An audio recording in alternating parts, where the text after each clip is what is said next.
is a love letter to Frankfurt. It lasts about 15 minutes, so stay with me.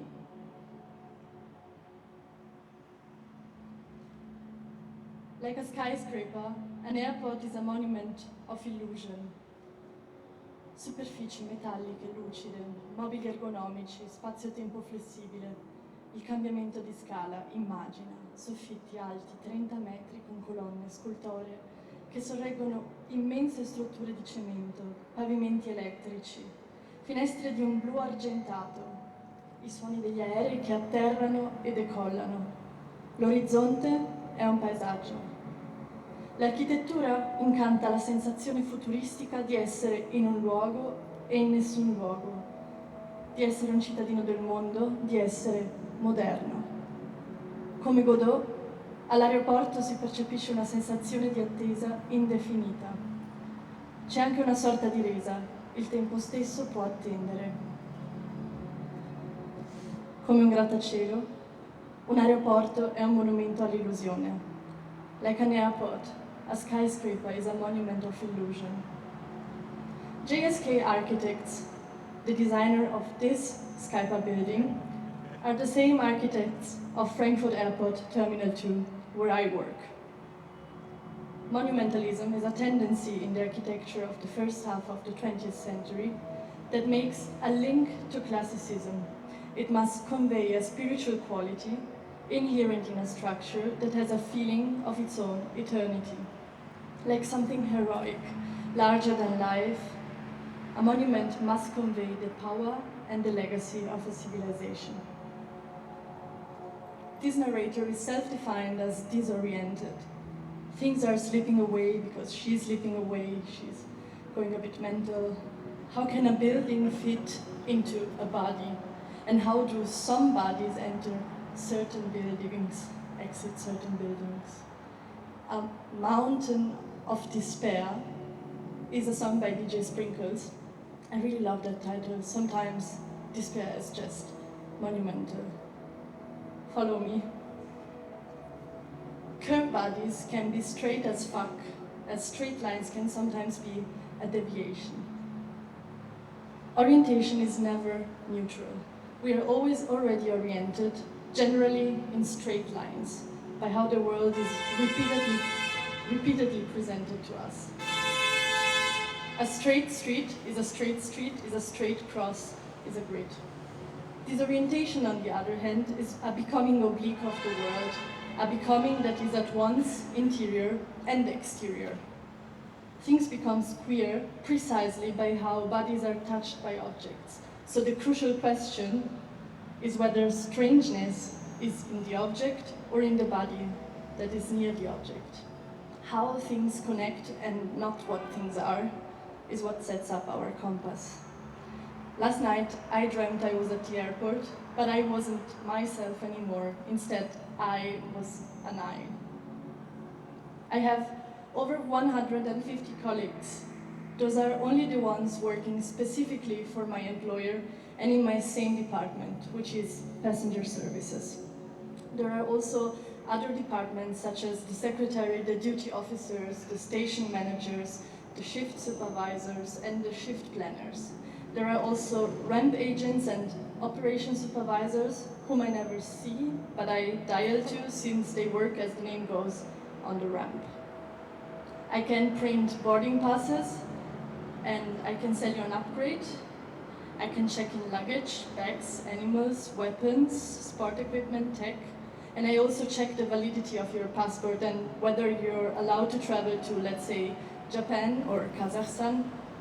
My tasks include performing care, being friendly, polite, soft-spoken, going the extra mile, looking kempt and neat and smelling good. Safety and satisfaction, satisfaction and safety. I'm glad to answer. I'm doing all I can and I'm trained to never say no as a first answer. Whenever I put on my uniform, I transform. I have this badge. With it, I can open and close the secure doors. With the badge, I can leave the Schengen space and enter the transit space with the gates, the duty-free shops, and the transit hotel, which in Frankfurt is called the Cloud. A transit space is any area that is not fully subject to the border control policies of the state. For instance, it is not German soil, but it's circumscribed and de facto operated by Germany. In performance, transit is used to denote a state of unfinishedness. It denotes the becoming, the processing. The transit space, the airport transit space, is an illusion of transition, maybe just as the public space is an illusion of the commons. The transit space is there to separate those who are not allowed to enter the Schengen space from those that are actually allowed to enter the Schengen space. The air side is the space after the security and the passport control. In the air side, there is a cloud, and the cloud is in the air side. Recently, I heard artists defining themselves as radical nomads. They don't aim at a destination. The destination is an excuse. They travel because they don't know what they will find. On the other hand, there is the digital nomad, someone who finds ways of being through online avatars. Not becoming an avatar, but using existing ones to find manifold identities. In real life, art is my avatar, a respectable profession that allows me to be in many places and nowhere, while picking up special rights from here and there. And yet, I did pay the price of such instability. That's probably what made me enter the airport. I was craving for a straight line. Hi, I'm sorry to bother you. I am currently working at the check-in counter. I have a quick question. In front of me is a unaccompanied minor, registered on the flight M173 to Houston. The child is traveling with her sister, who is 12 years of age. I was wondering if I should also check in the sister as a UN and collect the corresponding fee from the mother who brought them to the airport. And then the duty officer replies, you know that at every workie station we have the QRC, where all the rules of the corresponding airline are listed, so why are you calling me? If you weren't so lazy, you would go and pick up the documents and just read them. You would then know that a minor of 12 years is still a unaccompanied minor, and that such minor can be only checked in via collection of the corresponding fee by the caretaker, which in this case is 40 euro. So next time, you please try to be independent and work autonomously, because I have a lot to do and my phone is ringing all the time, okay? Almost every other day, when I arrive at the airport, before beginning my shift, I see taxi drivers playing chess on the most improbable places of the parking lot. On the engine hoods of their cabs, on luggage carts, on benches, on the top of the trash bins. Recently, I spoke to one of them during my lunch break. One thing you should know, and never forget about your hundreds of colleagues, is that they are not your friends, even if they're nice to you and you enjoy your presence. Before this job, I used to romanticize the collegiality of wage workers. I imagine how these people would protect each other and romanticize and shield against the powerful ones from the offices upstairs. Of course, I joined the workers' union within the first month of my employment. And of course, I have colleagues whose presence I appreciate, but they are not, they will never, ever be my friends. There is only one rule between the workers and passenger services, and it is the rule of gossip. Since my employment, I haven't gone a single day without witnessing drama. Does your boyfriend know that you slept with a woman? A colleague asks nonchalantly while we drink a beer. Excuse me? I reply puzzled. I don't remember providing him this piece of information.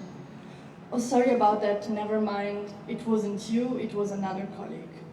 And then he says her name. I know who he's talking about. You shouldn't trust that woman, he tells me right after.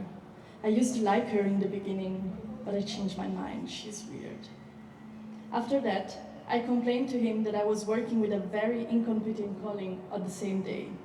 Who is it? He asks. I don't remember. Come on, you always say you don't remember. I really don't. Is she white or black? He insists. It's a black woman, I answer reluctantly. Is she the one with the mustache? I don't answer the last question, although his guess is painfully accurate. Who's sleeping with whom, and who's sleeping with pilots, and who was called in sick and was later seen out and about, and whose armpits stink, and who had their breasts done, and who's cheap and who's fake, flirts and feuds, body shapes, hard bodies, heavy bodies, bodies with mustache and hair and other bodily functions and feature. Most of the gossip is centered around, you guessed, the body. You would expect the uniform to protect you, to shield and operate in lieu of the material body, but the opposite is true. Materiality presents itself directly in your face. You can't hide behind the line. Kunst am Bau ist ein deutscher Ausdruck für Kunst im öffentlichen Raum. In Deutschland ist die Förderung von Kunst am Bau gesetzlich verankert. Angesichts der schlechten wirtschaftlichen Lage der KünstlerInnen nach dem Ersten Weltkrieg schlug die Reichswirtschaftsvereinigung vor, dass KünstlerInnen am Bauprogramm teilnehmen, die vom Reich und den Landesregierungen geleitet wurden. Während des Nationalsozialismus wurde die Anforderung aus der Weimarer Republik wieder aufgegriffen und auf staatlicher Ebene durch einen neuen Erlass vom 22. Mai 1934 umgesetzt. Diese Regelung wurde auf Empfehlung des Deutschen Städtetages im Jahr 1950 beibehalten. In der Deutschen Demokratischen Republik wurde 1952 ebenfalls eine formelle Verbindung zwischen den bildenden Künsten und der Architektur geschaffen. Die Verordnung sah vor, dass Aufträge an bildende und angewandte KünstlerInnen in Höhe von 1 bis 2% der veranschlagten Baukosten vergeben werden. May I have your attention, please? According to the press, this sculpture dispense identity during the day and guiding light at night. The guiding light gives orientation. The lamps aren't straight, playfully contrasting, even mocking, the straightness of the skyscrapers. They deviate and divert, they loop and turn, they bend and hang, but the guiding lights bring about a new order. They overcome straightness and disorientation alike. They install order with disorder. Have you ever thought about where the things you own come from and who made them and how? Have you ever wondered how your stuff comes to you, floating over the oceans in a container on a ship, all the way from Shenzhen or Bangalore, or in the underbelly of a cargo aircraft landing at the Frankfurt airport every 20 minutes? Have you ever imagined the lines of movement of the supply chains? When you think about those associations, objects almost start bending. Are these lamps made of Korean, of Japanese, or German steel? Where were they made and who made them? How did they get here and what's their future? Objects are very sincere. They will always speak about us because they reveal what we see in them. They reveal what angle they've been looked at. Perception is not the act of facing something, but the way of facing something. Donna Haraway, in the form of a riddle, says it like this: it matters what matters we use to think other matters. It matters what stories we tell to tell other stories. It matters what knots not knots, what thoughts think thoughts, what descriptions describe descriptions. The end. Disorientation is unevenly distributed. I quote Sarah Ahmed. Some bodies, more than others, have their involvement in the world called into crisis.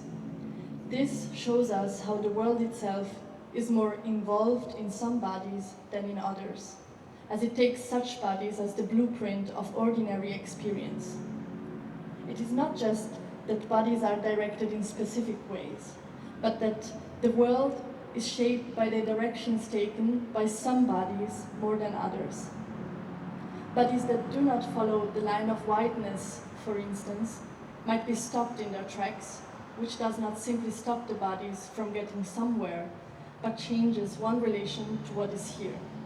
End of the quote. Space is not the architecture. Space is made by how we dwell in it. But this dwelling is double-sided. It is marked by undwelling. In other words, we learn what home means when we leave home. The body emerges from this history of doing, which is also a history of not doing, of paths not taken, of spaces not used. Frankfurt has transformed many of us, while our unrequested dwellings have made a new Frankfurt time and time again. Last night, I dreamt I was at the airport, but I wasn't myself anymore. Instead, I was an I. And the I that I was watched those luggage belts, the endless highways where suitcases and bags, big and small, kept on floating. And I thought floating, even if I meant flowing, they were speeding in all directions, upwards, downwards, to the left and to the right. They were streaming, they were moving like a river, like a ditch. They were streaming. Thank you.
Hallo? Hallo, guten Abend. Vielen Dank. Ich möchte eigentlich nur ganz kurz, ich finde, wir haben alles gehört gerade über das Gebäude, über die Kunst. Aber ich möchte eigentlich nicht von dann gehen, um mich ganz herzlich zu bedanken bei allen Künstlern. Ich würde gerne auch alle, Luis, wo bist du? Luis?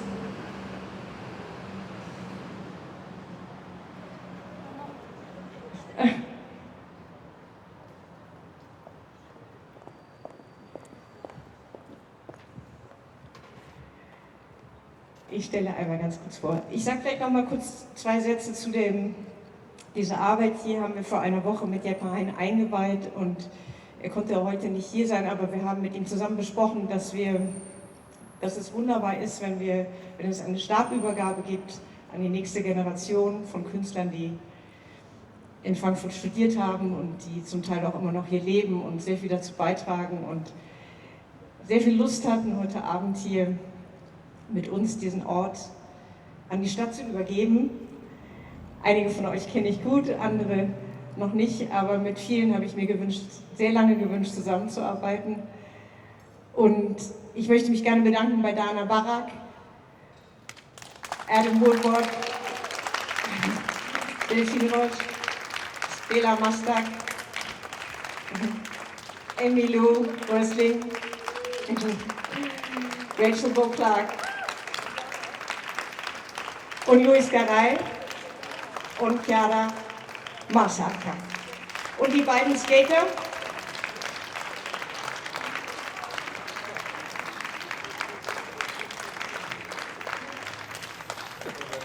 ja, okay, Applaus.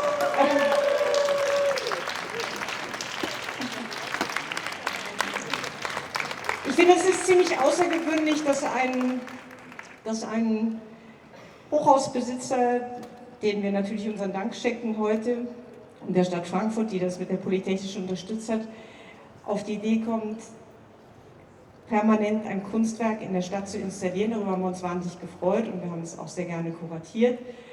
Und es kommt nicht so häufig vor, deswegen ist es ein besonderer Moment auch in unserer Arbeit. Und die Flanke kam, oder die Idee kam vom den Architekten, die eigentlich beauftragt waren, dieses Haus hier mit einem Vordach zu versehen und gesagt haben, wir wollen kein Vordach, wir wollen Kunst, und haben den Skyper-Besitzer überzeugt, dass sie den Weg frei machen dafür. Und ich hoffe, es ist ein schönes Vorbild für viele andere Orte in der Stadt. Und ich möchte mich zum einen bei den Architekten, ich weiß nicht, wo sie sind, Michael und Thorsten, seid ihr da? Wenn sie nicht da sind, dann richten wir es ihnen aus. Herzlich danken für diese Idee, sonst wären wir nicht hier. Und natürlich Jeppe. Und ganz besonders, und first of all, möchte ich mich gerne bei meinem Colleague und Companion Andres Gotzicki bedanken, der da bist du. Andres, komm zu uns.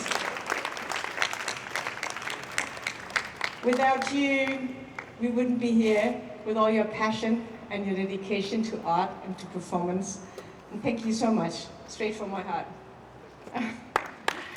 Thank you.